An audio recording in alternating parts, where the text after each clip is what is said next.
right, guys, we got another special guest today. Joining us is Drew Accomando. He's the owner of ATP 18 Performance down in South Norwalk. Fantastic strength and conditioning coach. He works with a wide range of athletes from young youth kids all the way through high schoolers and college players and even some pro athletes, as well as some adults in the area. So, Drew, thanks for joining us. Yeah, thanks, Will. I appreciate it. Hello, everyone.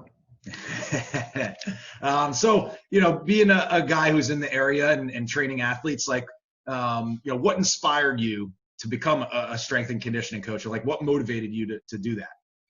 Yeah, sure. That's a good question. In high school, I was fortunate, played 3 sports, baseball, football, and basketball.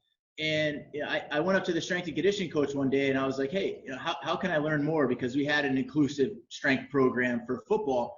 So he had said, why don't you take an independent study with me? So through the independent study, we studied everything from exercise science to nutrition. I fell in love with it. I was fortunate enough to go on and play some baseball at Eastern Connecticut. And while I was there, I studied health and phys ed teaching. So graduated my teaching certification in health and phys ed, which also allowed me to become a personal trainer and study exercise science and physiology. And now I'm fortunate enough to do what I love every day. Yeah, that's awesome. So thinking about our high school and youth athletes right now, in the quarantine time, they're at home. You can't come to go out to a gym or get a typical workout in maybe. Yep. What are some things that they can do at home that they can build up their strength, build up their conditioning in a time like this? Yeah, no, and I think something that's very overlooked and a ton of research just came out on this was the number one body weight exercise to do to increase strength, power, and speed are sprints, all out sprints. So whether that's a 10 to a 20-second domain, you do about 15 to 20 reps with 60 seconds of rest, all out body weight sprints, whether it's on a flat surface, even a little bit more aggressive would be a hill. So all out sprints is going to be your best body weight exercise for strength, power, and speed.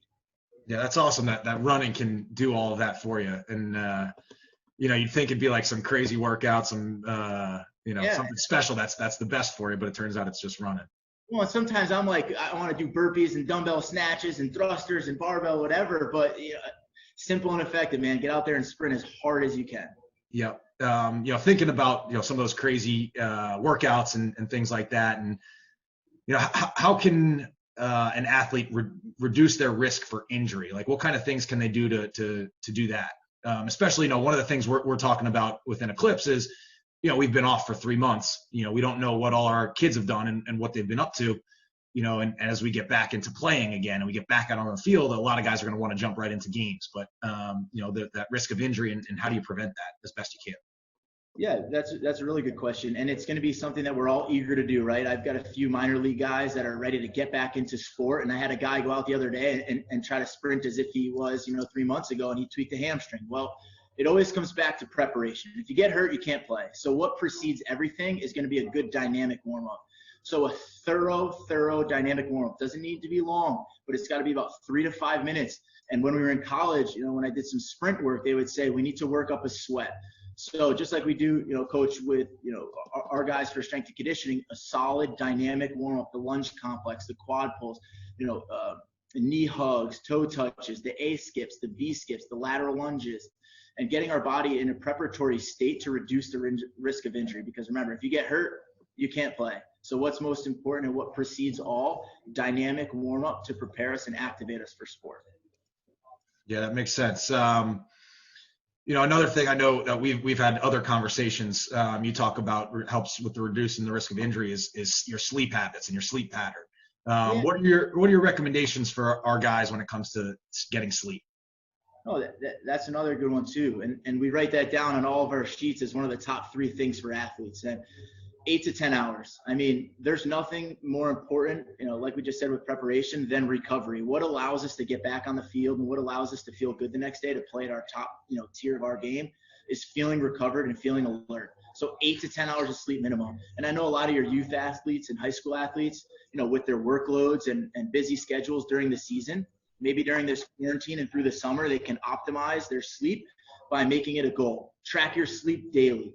wake up and write in a little journal. How many hours of sleep did I get? What time did I go to bed? What time did I wake up? And try to average at least minimum 8 hours of sleep a night. Yeah. So the follow-up question would be, what exactly, like how do we convince these guys that they need that 8 hours of sleep? And I know a lot of guys will wake up with 6 hours of sleep and say, oh, I was fine that day. It didn't really affect me that I didn't sleep that much. But like, what are the, maybe you could provide like specific benefits and what the high value is out of getting that extra sleep. Yeah, I mean, there's a reason why, obviously, they're prescribing this, and it's cellular recovery, right? So every cell in your brain and in your muscle tissue, in order to have muscle protein synthesis, which is turning, those damaged cells from running or from weightlifting and replenishing the cells to build and to stack as new muscle, okay? This happens during your REM quality cycle sleep. And in order to get those deep quality sleeps, right? No alcohol, adequate amounts of water intake, adequate amounts of protein intake, decreasing blue lighting, which would be your cell phone 1 hour prior to sleep. So if we're not sleeping greater than or at least minimum of 8 hours of sleep, you're not going to have the cellular repair. So you might be okay the day after, but the 2 days after is really where sleep truly, truly impacts you. Right. And so, does that also take away then like the hard work you put in on a workout? If you don't get that sleep, you're taking away from what you just did. Is that accurate to say? You might as well have just poured down the drain, because the only thing is you might have gotten better at a skill, but you're not going to build new muscle mass. You're not going to increase strength capacities, because if you don't have cellular recovery from sleep, from protein intake, and from water intake, you're not going to have transformation. There's not going to be any new musculature built. So got it. Gotcha. Like you said, no sleep, no cell recovery, no strength gain. You might as well have just, wasted your time for sure. Gotcha. You're a guy who was a multi-sport athlete in high school, went on to play college sports. Looking back on your path, like what's a piece of advice you might give to our guys, as our youth guys, our high school guys, as we're going through this period here? Yeah, I mean, another good question. So goal setting.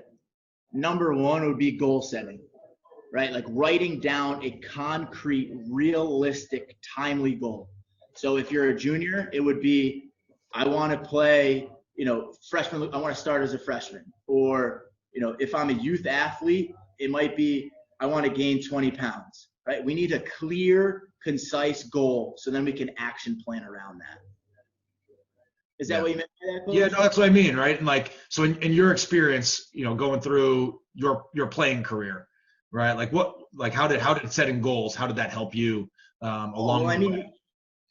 Yeah, you can't manage what you don't measure, right? And like, why in exercise are we giving all of our collegiate and pro guys and even our high school athletes now, workout sheets to document week 1, week 2, week 3, week 4? Well, if your goal is to increase your squat by 20 pounds, then we need to be seeing that progression, concrete measurements. So goal setting. And, honestly, if you don't track that, then how do you know where you are or how far you've come or where you can go, right? So we all have to learn by our mistakes and learn to see if it's not getting us someplace, we need to revisit that goal and then ask questions to give us that guidance to achieve it. That's awesome. Last thing is how can, anybody who's interested in learning more about this stuff, how can they get in contact with you guys at ATP? To learn more about this stuff and about strength and conditioning and nutrition and all the things we've talked about. Yeah, so if you live close by in the Fairfield County area, guys, we're right across the street from the Maritime Aquarium. We're located at 1 North Water Street. Our Instagram is at atp.chiro. You'll see a lot of valuable body weight at-home workouts there that you could do for free at your own home with no weights.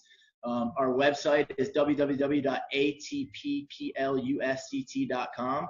And, I'm sure your guys are close enough by where it's a 10-minute or 15-minute drive. So awesome. All right. That's great.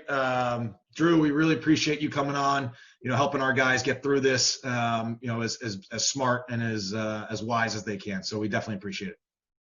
Get out there and sprint, guys. Thanks, Coach.